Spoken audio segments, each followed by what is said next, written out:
Teman-temanku,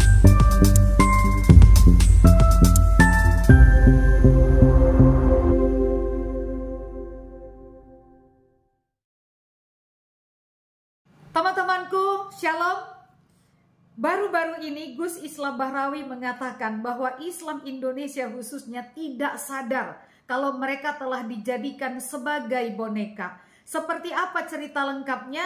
Yuk saksikan video berikut ini dan semoga memberi pencerahan ya. Amerika ini sampai kapanpun akan ingin menguasai dunia. Dan yang dijadikan alat sebagai boneka ini, mainan-mainan politiknya ini, orang Islam Pak, karena kita ini bego. Ikhwanul Muslimin dan Hizbut Tahrir yang ngacak-ngacak kita hari ini kantor pusatnya di Inggris Pak. Ini ada peran Barat di sini. Maksudnya sih kita nggak ada yang curiga. Dananya dari Inggris. Lalu kemudian diterjunkan ke negara kita hari ini mengacak-acak dan memecah belah kita semua. Meminta kita untuk mengkhianati negeri sendiri. Gara-gara cita-cita politik khilafah inilah umat Islam terpecah belah. Kalau penguasa itu sudah pakai dalil-dalil agama, ketika berkuasa nanti, kejahatannya pun akan berusaha dibenarkan dengan dalil-dalil agama. Jangan kemudian menggunakan sandaran politik dengan alasan untuk menjayakan agama. Enggak ada itu. Itu hanya buat ambisi mereka kok. Yang punya sejarah gemilang dalam politik hanya Rasulullah ketika menguasai Madinah. Kajiannya akademis. Kalau NU ini tumbang tercerai-berai, maka semua organisasi-organisasi skoci lain, ini semua tinggal dibabat sama mereka. Nah makanya kita lawan ini. Tapi apakah kemudian orang Islam tidak boleh berpolitik? Harus. Wahabi. Ini kata Muhammad bin Salman. Dulu Saudi itu dipaksa oleh Amerika untuk mengekspor ajaran ini ke seluruh dunia untuk kebutuhan politik. Untuk mengimbangi kekuatan pengaruh Uni Soviet dengan komunisme pada masa Perang Dingin. Nah ini loh. Nah karena orang Islam ini memang yang bego-bego, yang bodoh-bodoh, Amerika kemudian memilih Wahabisme untuk dijadikan sebagai alat supaya orang Islam ini semua cinta kepada Barat dan cinta kepada Amerika. Saya loh lulusan Amerika, tapi saya harus berbohong soal ini. Amerika ini sampai kapanpun akan ingin menguasai dunia. Dan yang dijadikan alat sebagai boneka ini, mainan-mainan politiknya ini, orang Islam Pak, karena kita ini bego. Mudah diadu domba dengan politik. Mudah dibentur-benturkan, mudah dipecah belah dengan politik. Makanya kemudian Amerika menggunakan orang Islam ini sebagai mainan-mainan, sebagai alat bandul politik. Sebagai pendulum politik. Siapa yang mengatakan ini? Seorang ilmuwan dari Libanon, penganut Kristen Maronit, namanya Philip Hurri-Hitti. Judul bukunya The Story of the Arabs. Sejarah bangsa Arab.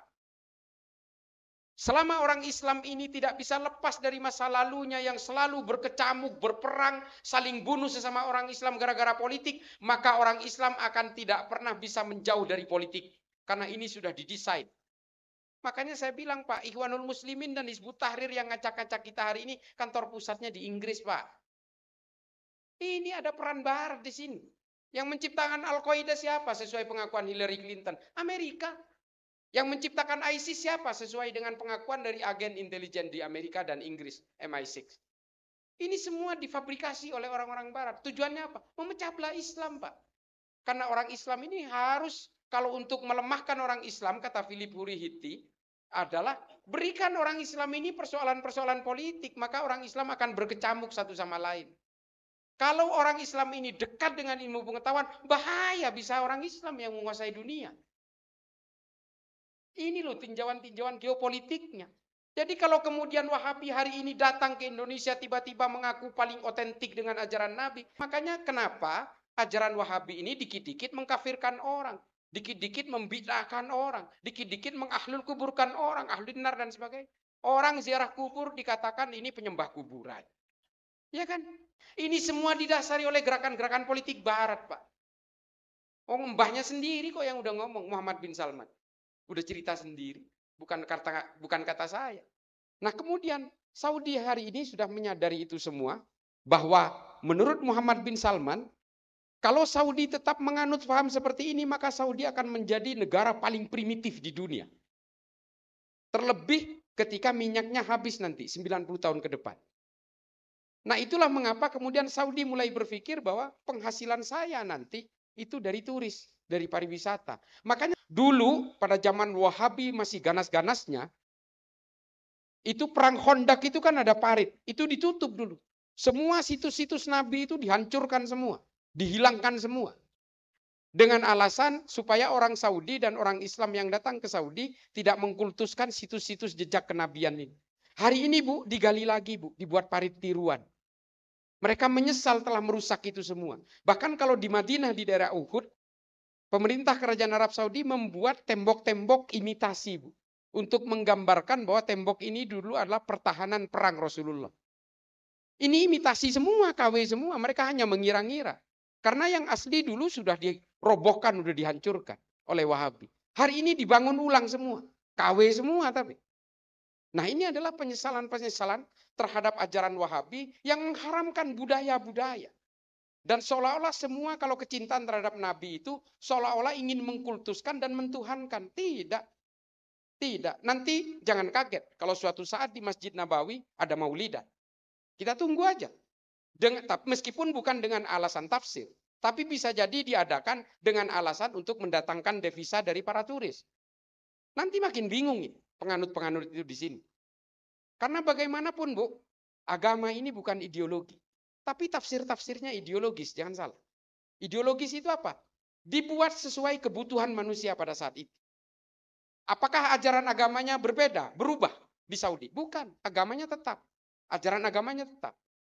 Yang berubah itu adalah tafsirnya. Nah inilah kemudian mengapa dengan ajaran Wahabi itu Saudi dulu paling bangga. Bahwa ini adalah ajaran paling orisinil dengan ajaran Nabi. Hari ini semuanya dirubah sendiri. Karena apa? Kebutuhan-kebutuhan politik. Politik yang kemudian membuat Saudi mengubah hukum agama yang kemudian dijadikan hukum negara. Hijab di Saudi hari ini nggak wajib. Saya baru pulang umroh Pak, 10 hari yang lalu.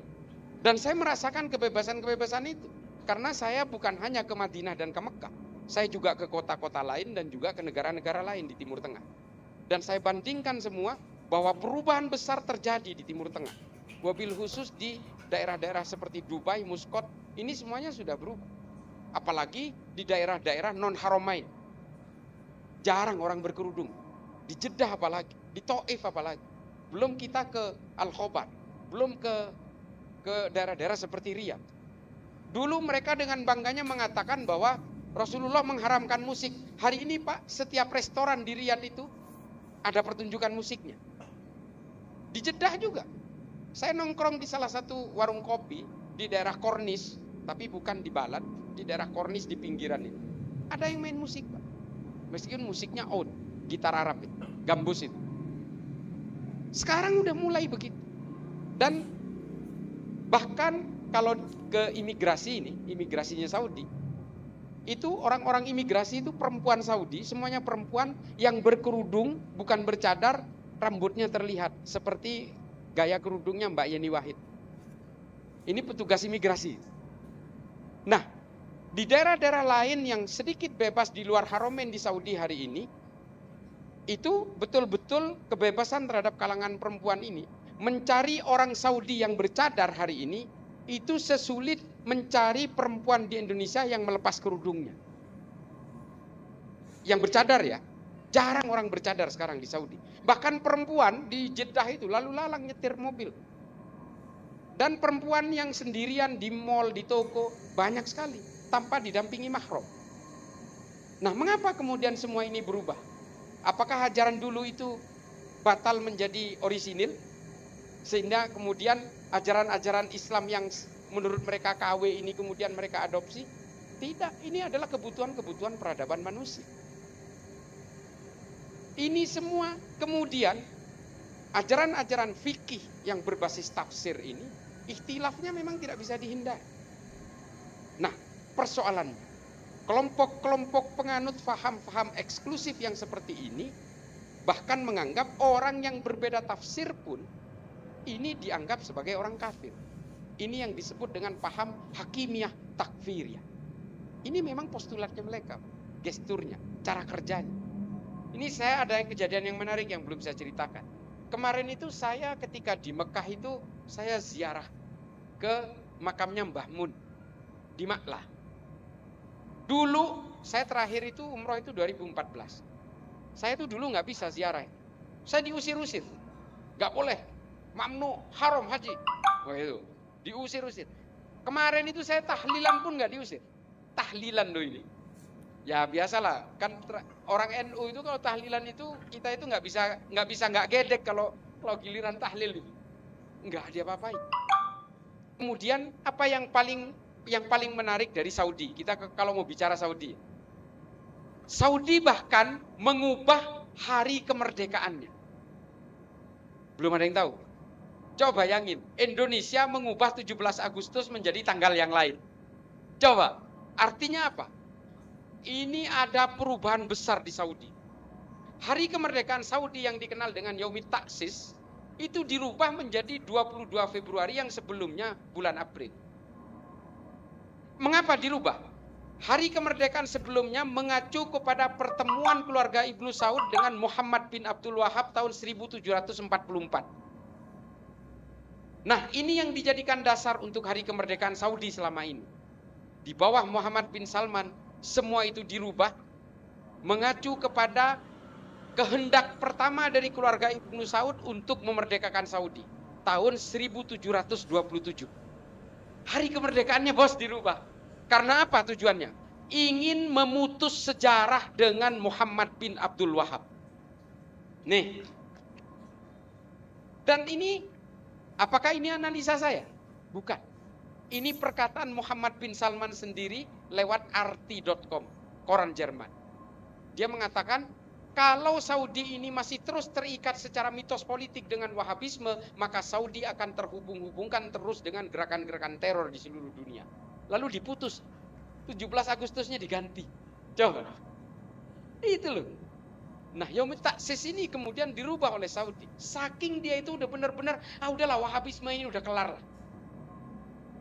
Nah ini harus disadari oleh kita. Makanya kenapa Nahdlatul Ulama ketika 1 abad NU kemarin mengeluarkan sebuah resolusi bersama dengan para ulama dari Timur Tengah, membuat satu poin namanya fikih peradaban.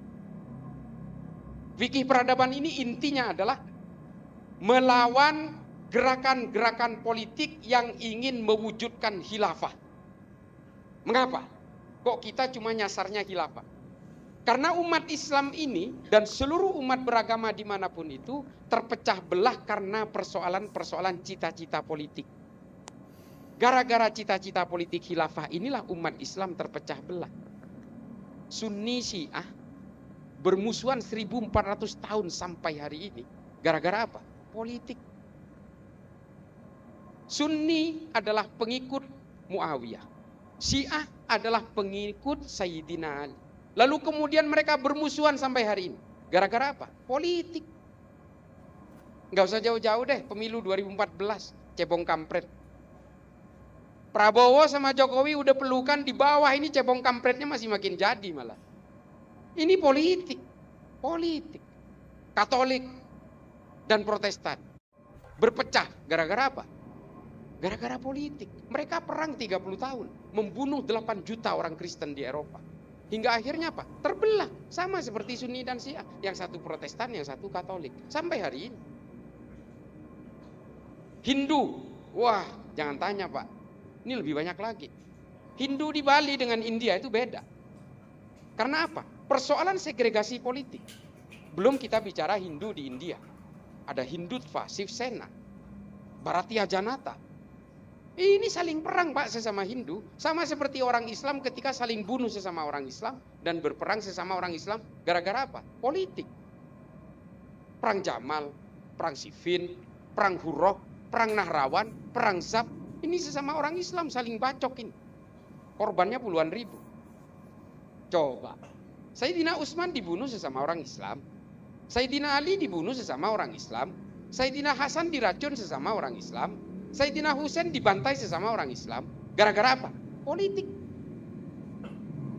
Bantah saya. Baca dulu kitab sejarahnya. Ini semua gara-gara kepentingan-kepentingan politik. Memang basisnya ada fitnah-fitnah di situ. Sayyidina Utsman dibunuh oleh kelompok orang Islam gara-gara apa? Fitnahnya Marwan bin Hakam. Ditulis oleh Imam Asyuti dalam Tarikhul Khulafa. Saya dibantah habis-habisan oleh santri-santri NU juga. Gara-gara menyeluarkan cerita ini, disangkain saya ngarang sendiri. Lalu saya screenshot Tarikhul Khulafanya Imam Suyuti, baca sendiri, terjemahin sendiri. Kalau nggak bisa baca kitab gundul, mondok lagi. Gampang. Mengapa fikih peradaban NU itu kemudian hanya harus menyasar khilafah? Karena kita semua di Nahdlatul Ulama itu kemudian punya keyakinan yang sama, yang bisa memajukan Islam itu adalah ilmu pengetahuan. Dengan ilmu pengetahuan setidaknya umat Islam bisa menjadi kontributor utama dalam peradaban manusia. Apakah Islam pernah seperti ini? Pernah, Pak. Bapak Ibu sekalian, kita pernah punya sejarah gemilang yang luar biasa dengan ilmu pengetahuan pada abad pertengahan, pada masa Khalifah Harun al-Rashid dari Bani Abbasiyah. Baghdad itu pernah menjadi New York-nya hari ini. Epicentrum, pusat peradaban manusia, ilmu pengetahuan, kedokteran, ilmu matematika, politik, semua menjadi satu di Baghdad. Seperti New York hari ini, politik semua di situ. Pertarungan-pertarungan politik global juga ada di situ. Nah, Baghdad itu pernah mengalami hal seperti itu. Tapi kemudian teroris datang, yaitu bangsa Mongol yang menaklukkan Bani Abbasiyah dan menghancurkan Baghdad sampai sungai Tigris itu. Dalam syair-syair itu dikatakan sampai sungai Tigris itu berwarna hitam karena buku-buku Islam, ilmu pengetahuan Islam itu diceburkan ke dalam sungai. Sehingga tintanya itu mengubah warna airnya.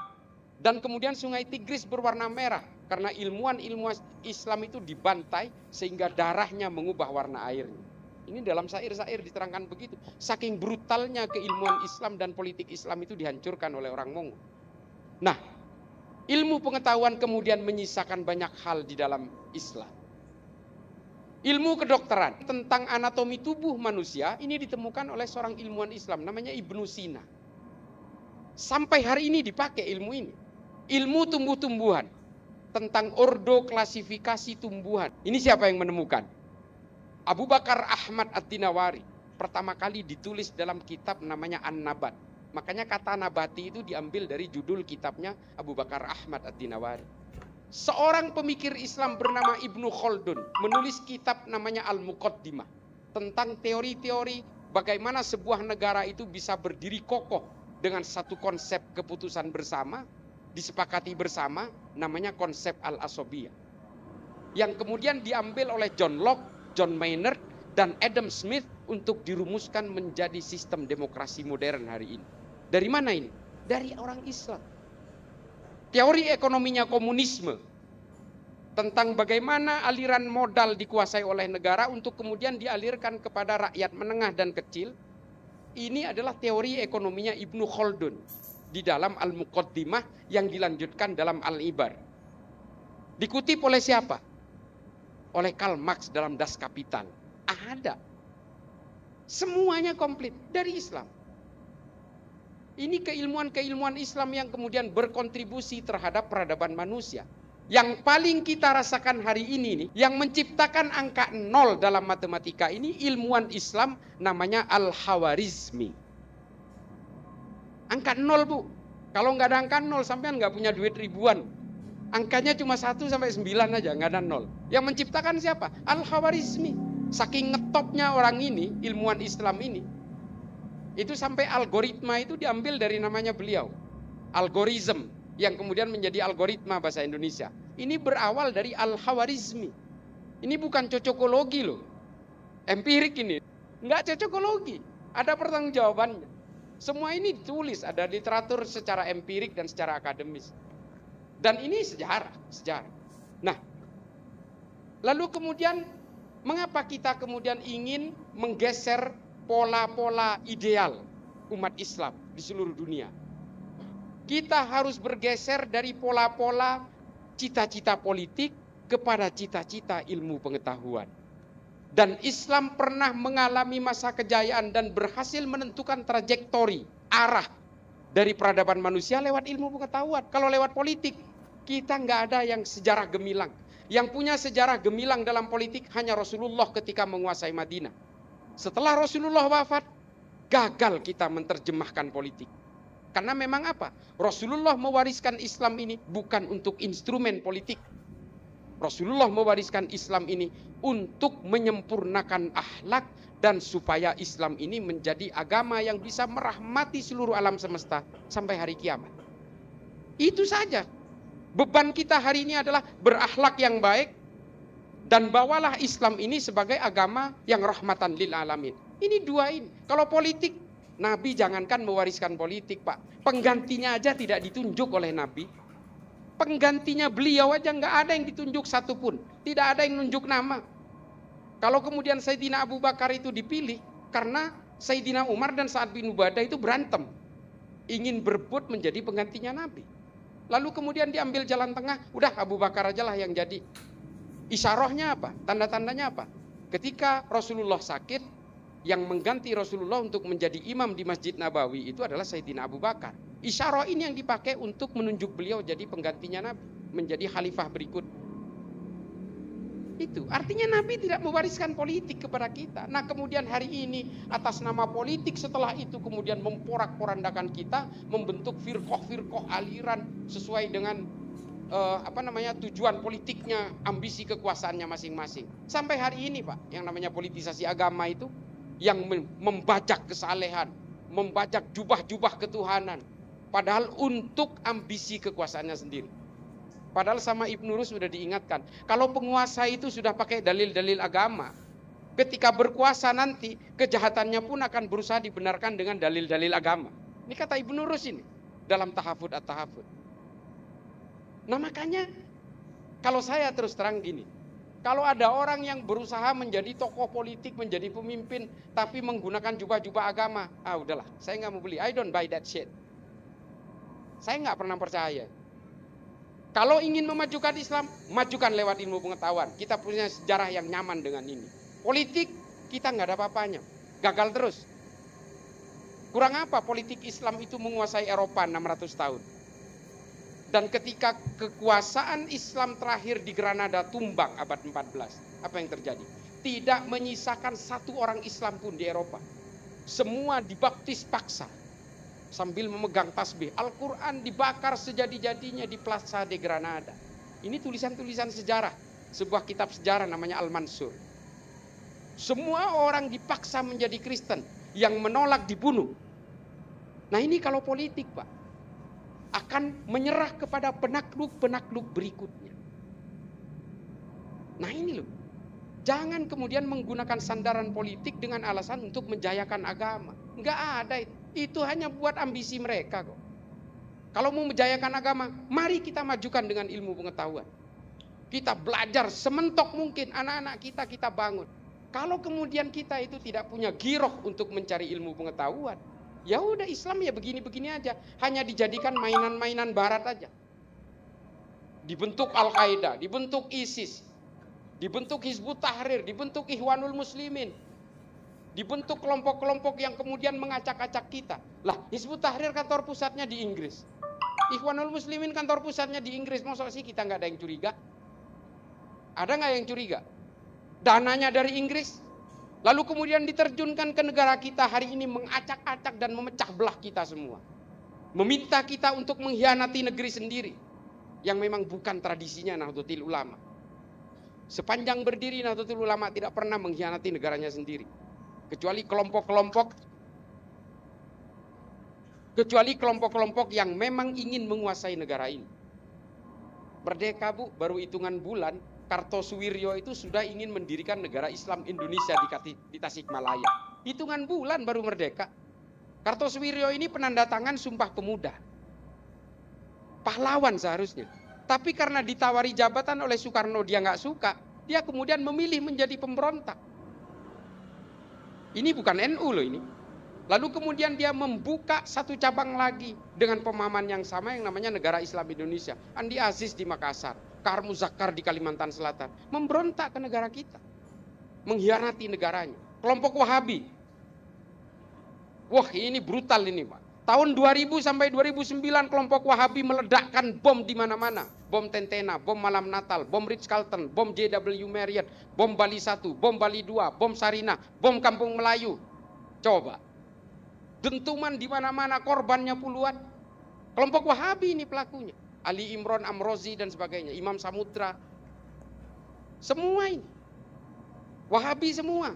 Sekarang teman-teman saya juga. Ali Imran kan teman saya sekarang. Sering ngobrol kita. Umar Patek apalagi, binaan saya. Nah, saya tahu persis Pak. Jadi kalau saya dibantah, nggak mungkin mereka Wahabi. Nggak mungkin. Lah kan saya yang ketemu mereka. Kalau nggak percaya, ayo ketemu sama mereka di penjara. Kalau tetap nggak percaya juga, ya penjara juga masuk. Ini kok saya pegang data. Kalau saya nggak pegang data, ya saya nggak berani lah ngomong begini. Nanti saya bisa diinjek-injek ke orang. 99,9% teroris yang ditangkap Densus itu penganut paham Salafi Pak, penganut paham Wahabi Salafi. Saya pastikan itu. Kalau hari ini kemudian ada ustadz-ustadz yang mengajarkan kelembutan dan sebagainya, itu pintu pembuka. Teroris yang ditangkap Densus itu adalah produk akhirnya. Kesadaran-kesadaran kognitif yang dibangun itu pada akhirnya akan benci terhadap perbedaan, akan menghakimi orang lain, akan gelisah oleh dosa orang lain. Dan mereka kemudian melakukan klaim-klaim bahwa yang paling benar itu hanya saya. Punya kamu yang berbeda dengan saya, salah semua. Ini akan kena ini. Kalau sudah masuk ke sini lama-lama akan berpikir seperti itu. Dan ketika ini sudah membatu menjadi subconscious mind, alam bawah sadar, maka dia kemudian akan benci terhadap kerumunan. Makanya kelompok-kelompok ini kalau tidak menemukan kerumunan, maka dia akan bertindak sendiri yang disebut lone wolf Pak. Yang saya ceritakan, Agus Muslim bom Astana Anyar kemarin di Bandung, Zakia Aini yang nyerbu Mabes Polri. Ini adalah orang-orang yang tidak menemukan organisasi. Kalau yang menemukan organisasi, dia akan masuk ke JI, JAD, JAK, JAT, JAS, MMI, MIT, MIB, NII, Khilafatul Muslimin. Ini adalah organisasi-organisasi Wahabi semua. Ini loh, makanya ya kalau memang nggak setuju nggak apa-apa, tapi mari kita diskusi. Diskusi ini adalah diskursus tradisi Islam. Saya bukan fanatisme yang berlebihan terhadap Nahdlatul Ulama, tapi memang Nahdlatul Ulama secara rekod tidak pernah sekalipun mengkhianati negaranya ini. Gus Dur ini kurang apa? Tokoh sentral di Nahdlatul Ulama. Diturunkan secara tidak normal, secara inkonstitusional pun. Ada yang ngamuk nggak orang Nahdien? Ada yang datang ke Monas nggak? Jadi Monaslimin nggak? Nggak ada. Kata Gus Dur apa? Tidak ada jabatan yang harus dipertahankan mati-matian. Keutuhan negara ini jauh lebih penting bagi NU. Tuh. Makanya kemudian NU ini menjadi sasaran target Pak dari kelompok-kelompok ideologi transnasional, Ikhwanul Muslimin, Hizbut Tahrir, kelompok Wahabi Salafi, semua ingin menumbangkan NU. Kalau NU ini tumbang, Pancasila nggak ada apa-apanya. Percaya saya. Ini sudah empirik Pak, kajiannya Phil Caruso, Tillman Scholar Harvard University. Kajiannya akademis. Kalau NU ini tumbang tercerai-berai, maka semua organisasi-organisasi skoci lain seperti teman-teman Muhammadiyah, LDII, teman-teman Persis, Al-Irsyad, ini semua tinggal dibabat sama mereka dan kemudian Pancasila ini kehilangan akar. Selesai gitu aja. Dan kemudian negara ini bisa dikuasai dengan mudahnya. That's it. Finish. Nah itu loh. Makanya mereka semua ini nyasarnya ke NU. Jadi jangan heran kalau kemudian efektivitas pemecah belahan di tubuh NU itu sudah mulai terjadi. Lah buktinya ketika saya melawan ustadz-ustadz dari kelompok Ikhwanul Muslimin pun yang menyerang saya itu adalah teman-teman NU juga. Artinya teman NU sudah dipecah belah. Tahu NU itu paling takdim kepada habaib. Saya pernah ngomong di TV One. Bahkan kalau orang Madura itu saking takdimnya kepada habaib, ayamnya pun bisa dicium tangannya.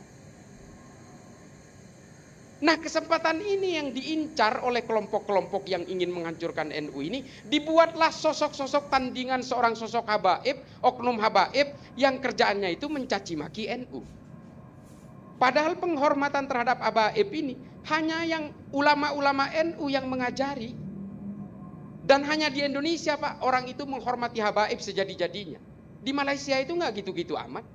Di Singapura juga nggak gitu-gitu amat. Biasa aja. Apalagi di Arab. Antara Habib dan non-Habib itu nggak ada bedanya. Iya, bisa jadi kiainya non-Habib. Bisa jadi yang jualan rujak itu Habib. Di Arab loh ini, di Son'a. Bagi yang belum pernah ke Son'a mungkin ya heran.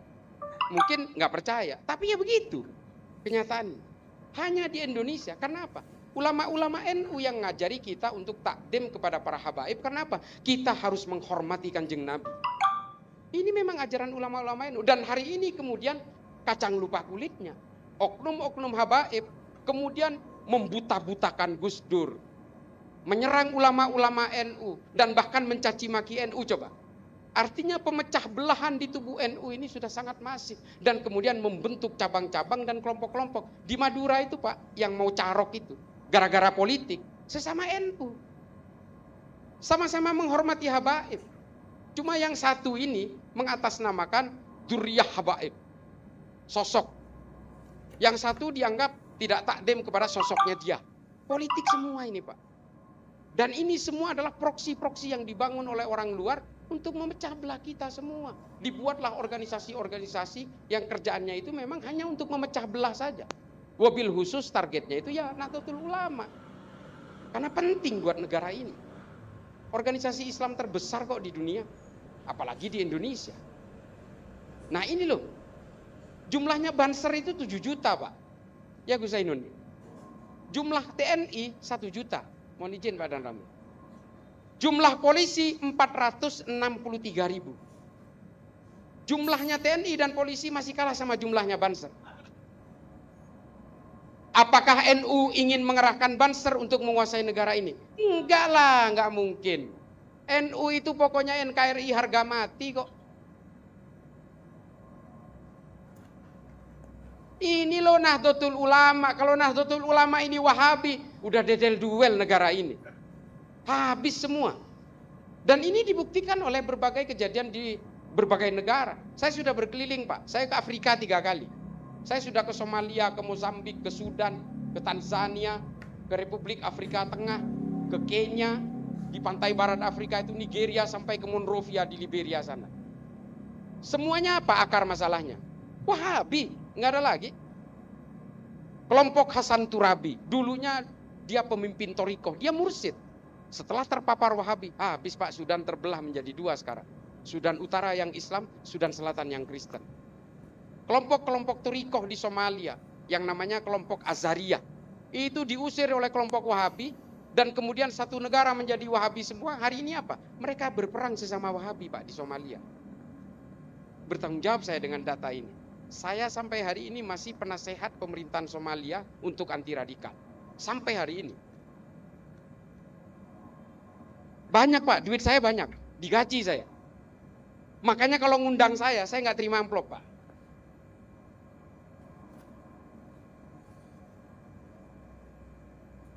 Gitu, bahkan saya ngasih gitu. Enggak juga lah. Kesian umat yang lain. Kan saya sering dituduh bahwa saya nyari duit Pak, keliling kemana-mana. Enggak, wallahi enggak pernah nerima saya.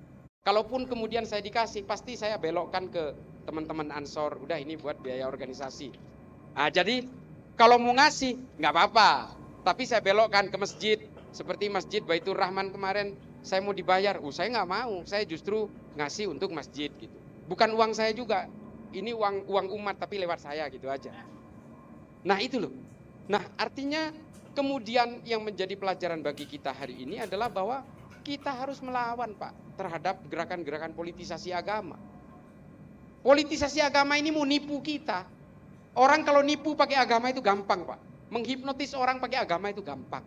Bukan hanya apalagi cuma urusan politik. Kadang-kadang investasi lah, kebun kurma lah. Urusan ibadah, umroh sama haji aja masih ditipu kita Pak. Bapak saya itu pedagang besi tua. Ditipu 4 kali sama Habib itu masih ikhlas-ikhlas saja. Ada salah satu orang temannya Bapak juga, temannya abah saya itu, Habib. Saya juga manggilnya Habib. Tiap ke rumah cium tangan. Tapi setiap habis dicium tangan itu nipu bapak saya. Selalu begitu. Dan kita ikhlas. Karena apa? Atas nama agama. Nah, makanya kemudian politik-politik hari ini yang menunggangi agama ini sebenarnya buat nipu kita supaya apa? Supaya mereka itu hipnotisnya biayanya murah. Kalau dengan menggunakan agama itu kan biayanya murah Pak, nggak mahal. Cukup kasih dogma aja, kasih ayat, wah kita udah manggut-manggut. Gara-gara NU menyuarakan Islam Nusantara dianggap, oh kalau naik haji nanti berarti bukan ke Mekah, ke Borobudur. Gila apa? Urusan-urusan sawabit juga NU tahu tidak bisa diganggu-gugat. Urusan-urusan mutaghayyirat bisa sesuai peradaban. Maksudnya Islam Nusantara itu naik hajinya tetap ke Mekah. Ini thawabit, nggak bisa diganggu gugat. Tapi nutup auratnya pakai apa? Pakai sarung, nggak usah pakai gamis. Ini mutakhoyiron. Ini loh Islam Nusantara itu ini. Nutup auratnya sama, tujuannya nutup aurat, tapi kita pakai sarung. Ini BHS Pak, mahal. Ini maksudnya Islam Nusantara itu bukan mengubah hal-hal yang sifatnya sudah baku, tapi yang dirubah adalah persoalan-persoalan budaya, mutakhoyiron, yang harus disesuaikan dengan peradaban manusia. Gitu loh. Nutup aurat sama. Ibu-ibu pakai kerudung ya pakai kebaya. Enggak harus pakai burka. Coba. Islam ini dibuat lentur Pak sesuai dengan peradaban dan kearifan lokal. Orang Saudi, perempuannya karena memang udah bagian dari budayanya, pakai cadar matanya kelihatan. Di Afghanistan matanya pun dikasih jaring Pak. Ini budaya lokal sudah. Apakah kemudian ajarannya orang Afghanistan dan orang Saudi ini berbeda? Ya tidak berbeda, budayanya aja yang berbeda. Sama-sama ingin menutup aurat. Dan di Indonesia kita, Islam Nusantara ini maksudnya adalah kita menutup aurat laki-laki ini dengan memakai sarung. Nggak harus pakai gamis gitu loh. Itu kan Arab banget gitu. Meskipun saya umroh kemarin non-stop saya pakai gamis. Ya inilah akulturasi dengan budaya lokal lah. Biar kelihatan, wow Islam ini alim sekali pakai gamis gitu. Nah ini maksud saya. Nah ajaran-ajaran ini, berbagai tafsir-tafsir dan berbagai firqah-firqah yang kemudian merangsak masuk ke kita ini semua ingin menghancurkan NU beserta organisasi-organisasi yang menjadi skocinya NU, Muhammadiyah dan semua LDI, Persis, Al-Irsyad dan semuanya ini. Semuanya ini kan menjadi satu untuk memegang teguh asobiyah, kesepakatan bersama, dan untuk menjaga keutuhan negara kesatuan Republik Indonesia. Udah itu aja kita. Cita-cita politik kita ini adalah khilafah. Sama Pak dengan Hizbut Tahrir, tapi khilafatul Indonesia. Nah ini negara kesatuan Republik Indonesia. Orang-orang yang hanya baca satu buku, tidak baca buku-buku pembanding, ini memang kadang-kadang merasa Tuhan Pak. Merasa menjadi orang yang berhak menghakimi. Padahal ajaran-ajaran ini sudah dikeluarkan oleh banyak pemikir Islam, terutama Jalaluddin Rumi, Tabrizi, Ibnu Rus, Imam Ghazali mengatakan jangan terlalu terpaku kepada satu buku supaya otak kalian terbuka. Ini mohon maaf, saya bukan ingin menyindir orang yang berjenggot. Bahkan Imam Ghazali mengatakan jangan terlalu panjangkan jenggotmu supaya otakmu tidak mengecil, kata Imam Ghazali. Ilmu itu bukan diukur dari panjangnya jenggot, bukan. Tapi ilmu itu adalah membesar di kepala kalau kamu banyak baca. Ini Imam Ghazali. Karena apa? Imam Ghazali ingin supaya orang Islam ini berilmu. Bukan hanya tampilan, bukan. Kita percaya bahwa jenggot ini sunnah. Jangan terginggung, opolan si ajong buana terus. Jangan lupa apa. Alangkah bagusnya kemudian kalau jenggotnya panjang, ilmunya tinggi. Ya itu keren. Seperti Imam As-Sudais, ini favorit saya, Imam Masjidil Haram. Luar biasa itu. Imam As-Sudais ini meskipun dia penganut Wahabisme, dia betul-betul menghargai orang. Ketika menjadi imam sholat di Masjid Istiqlal, beliau baca bismillah. Tidak langsung alhamdulillah seperti Wahab. Dan juga sering menyelipkan barzanji di dalam doa-doanya di Masjidil Haram untuk memuliakan Nabi. Ya badrotim min hazakulla kamali. Mada yu'ab birwan ula kamakoli. Ini diselipkan di dalam doanya di Masjidil Haram. Artinya dia betul-betul tidak terpaku kepada satu tafsir yang kemudian mengkafirkan tafsir yang lain. Nah ini yang kita minta. Makanya saya kadang-kadang ternyuh juga. Hanya gara-gara persoalan politik yang nyerang saya itu justru teman-teman dari Nahdlatul Ulama sendiri. Ya santri Sito Kiri, ada yang santri Lilboyo. Padahal mereka belum baca semua. Bukan menganggap saya sudah baca semua, tidak. Tapi saya punya literaturnya, saya punya dasarnya, saya punya bukunya, dan saya sudah baca bukunya. Gitu loh. Kalau kemudian ada sejarah-sejarah, saya pernah mengeluarkan satu sejarah. Bahwa yang terlibat dalam pembunuhan Sayyidina Utsman ini adalah putranya dari Sayyidina Abu Bakar. Loh ini yang nulis ini 2 kitab sejarah loh. Imam Asyuti dan Ibnu Mas'udi. Saya diserang, disangkain, itu Syiah itu. Coba. Sementara tafsir Al-Quran dari Imam Suyuti dipakai oleh orang-orang kita. Kok sejarahnya kok dianggap Syiah gimana sih? Nah ini keterbatasan ilmu, ini tidak boleh. Tidak boleh kemudian kita terpaku hominem unius libri. Ini kalau istilah bahasa Latinnya Ibnu Rus dalam Tahafud at-Tahafud yang dikutip oleh Thomas Aquinas dalam Summa Theologica. Ini bahasanya Ibnu Rus. Jangan pernah menganggap satu buku itu adalah kebenaran mutlak. Baca buku yang lain dulu. Baru kamu akan menemukan kebenaran yang sejati.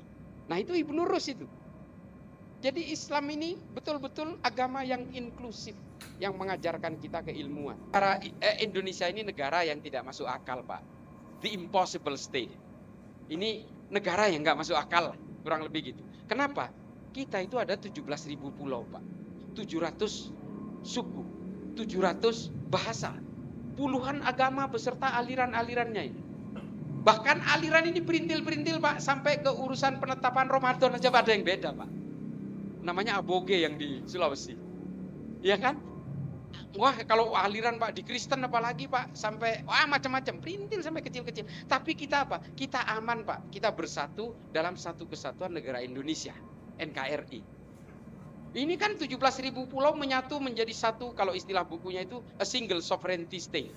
Satu kedaulatan negara ini susah, Pak. Kalau Indonesia ini ada di Arab, mungkin udah pecah jadi 20 negara. Iya kan? Coba Arab itu lihat, Kuwait, Bahrain, Oman, ini negara perintil-perintil. Ini dulunya negara suku-suku ini. Tapi mereka kemudian gagal move on, meskipun agamanya sama, sukunya sama, bahasanya sama, tapi mereka tidak bisa menjadi satu negara. Indonesia bisa tuh. Beda bahasa, beda agama, beda suku, bisa menjadi satu negara loh. Kalau Indonesia ini di Eropa, udah mungkin jadi 15 atau 25 negara, Pak. Eropa loh ini yang menurut kita peradabannya jauh lebih maju. Itu negara yang namanya Yugoslavia bertahan 300 tahun menjadi satu negara utuh. Pada akhirnya rontok, Pak. Terkena proses pemecahan balkanisasi. Menjadi 7 negara. Montenegro, Estonia, Bosnia, Herzegovina, Serbia. Ini negara utuh tadi. Indonesia ini udah hampir 1 abad. Dengan 17.000 pulau tapi masih menjadi satu negara. Kuncinya ada di mana? Ada di Pancasila, Pak. Pancasila kemudian menyatukan semua perbedaan itu. Kuncinya Pancasila di mana, Pak? Nahdlatul Ulama, Pak. Nah, mari kita jaga kebersamaan ini dengan tetap bersatu di bawah payung Nahdlatul Ulama beserta seluruh organisasi Skoci di bawahnya. Tetap kita bersatu, Muhammadiyah, Persis, semua kita bersatu padu untuk menjaga Pancasila, Bhinneka Tunggal Ika demi keutuhan Negara Kesatuan Republik Indonesia. Nah makanya kita lawan ini. Tapi apakah kemudian orang Islam tidak boleh berpolitik? Harus Pak. Ini Imam Ghazali yang ngomong di dalam Ihya Ulumuddin, dia mengatakan bahwa Islam dan politik itu seperti saudara kembar. Orang Islam harus berpolitik. Kenapa? Supaya ruang-ruang politik tidak keluar dari maqasidus syariah. Nah, berpolitik, Pak, silahkan. Orang Dau, untuk mewakili kepentingan orang Dau, maka dia harus nyalek dari Dau, dipilih orang Dau, jadilah dewan di kabupaten, lalu kemudian dia harus mewakili kepentingan-kepentingan orang Dau. Ini namanya politik identitas. Boleh, Pak, ini demokrasi. Demokrasi itu adalah based on electoral system. Dia mewakili kepentingan-kepentingan pemilihnya. Ini identitas. Termasuk juga orang Islam berpolitik ingin jadi caleg di Senayan. Ya harus menyuarakan dan mengawal kepentingan-kepentingan orang Islam. Harus, Pak. Yang nggak boleh itu apa? Politisasi agama dan politisasi identitas, ini yang nggak boleh. Politik identitas, politik agama, ini boleh. Kata siapa? Kata Farid Zakaria, seorang ahli politik dari Newsweek dari Amerika. Dia redaktur di Newsweek. Politisasi agama dan politisasi identitas inilah yang kemudian sering membuat petaka. Kalau politik-politik identitas ini boleh, Pak, nggak bisa dibuang, nggak boleh dilepas. Orang Kristen juga akan berusaha menjadi caleg untuk mewakili kepentingan-kepentingan Kristennya, sama aja. Orang Kepanjen ingin jadi anggota DPR di Kabupaten Malang misalnya, ya dia harus mewakili kepentingan Kepanjen, nggak mungkin dia mewakili kepentingan orang Dau. Karena Dau seharusnya punya elektoral sendiri, punya perwakilan sendiri kan gitu. Nah ini namanya identitas, nggak bisa dihindari. Nah jadi adik-adikku, bapak-bapak sekalian, ibu-ibu yang ada di Dau ya silahkan berpolitik, harus itu. Jangan sampai kemudian ruang politik ini dikuasai orang lain sehingga keterwakilan kita tidak ada di dalam ruang-ruang politik. Tapi jangan jualan agama, jangan. Kesian agamanya. Agama ini sudah cukup dijaga oleh Allah, cuma kita tinggal merawatnya saja. Kita harus berdayakan dan kita jayakan agama ini melalui ilmu pengetahuan. Terus kita berjuang dengan ilmu pengetahuan supaya apa? Supaya kita bisa memberikan trajektori kepada peradaban manusia. Dan orang yang non-Islam tidak melihat Quran, tidak melihat hadis. Dia melihat akhlak-akhlak kita, keilmuan-keilmuan kita. Orang akan tertarik kepada Islam kalau dia melihat, oh orang Islam itu ternyata cerdas-cerdas dan pinter. Mana lagi sopan-sopan lagi orangnya. Lalu orang tertarik kepada Islam. Nah itulah perlunya. Makanya fikih peradaban NU ini kemudian berusaha untuk menghilangkan stigma-stigma bahwa kalau mau menjayakan Islam harus lewat politik. Ini salah. Makanya fikih peradaban NU lebih fokus kepada cita-cita khilafah itu. Bukan hanya persoalan fanatisme atau ingin membuat firqah-firqah baru. Tidak. NU hanya ingin memajukan Islam lewat ilmu pengetahuan supaya Islam betul-betul bisa mewujudkan dan menjadi bejana untuk cinta kemanusiaan. Teman-temanku, dari video ini kita bisa melihat beberapa hal. Yang pertama, Islah Bahrawi mengatakan mengapa orang-orang Islam Indonesia bisa dijadikan boneka oleh asing, itu adalah karena orang Islam itu adalah goblok-goblok dan bego-bego sehingga bisa diadu domba oleh asing. Yang kedua, cara untuk melemahkan orang-orang Islam adalah memberikan persoalan-persoalan politik sehingga dengan demikian satu dengan yang lain akan baku hantam dan saling merusak serta menghancurkan, menjatuhkan. Yang ketiga, dalam hal ini Islah Bahrawi juga menyoroti bahwa adanya konflik, adanya perbedaan-perbedaan di antara Islam sendiri tidak terlepas dari peran Arab Saudi yang membuat adanya perbedaan-perbedaan tafsir terhadap Al-Quran sehingga dengan demikian akan menguntungkan Arab Saudi dan menghasilkan devisa bagi Arab Saudi. Salah satu perubahan yang sangat mencolok sekarang ini tetapi tidak disadari oleh orang Islam adalah kebijakan Arab Saudi yang dahulu mewajibkan untuk wanita menggunakan kerudung ataupun jilbab sesuai dengan ajaran agama. Tetapi belakangan ini jika kita cermati, Arab Saudi mengubahnya bahwa menggunakan jilbab bagi seorang wanita bukanlah sesuatu yang wajib. Bagaimana orang-orang Islam menyikapi akan perubahan-perubahan seperti demikian? Jadi teman-temanku, sadarlah dan bertobatlah. Firman Tuhan berkata, jadi perhatikan dengan seksama bagaimana kamu hidup. Jangan seperti orang bebal, jadilah bijak. Teman-teman, pakai dengan baik supaya tidak bisa diperalat oleh orang lain, supaya tidak bisa dijadikan boneka oleh orang lain. Pakai ini dengan baik, dengan maksimal, dan cari tahulah kebenaran yang sesungguhnya, kebenaran yang bisa memerdekakanmu dari segala intimidasi, dari segala pembodohan. Carilah kebenaran yang benar-benar bisa membawamu kepada kemerdekaan untuk melakukan apa yang baik, apa yang benar, apa yang mulia, apa yang berkenan kepada Tuhan. Bukan dipakai dan diperalat oleh orang-orang yang tidak bertanggung jawab. Tuhan Yesus memberkati.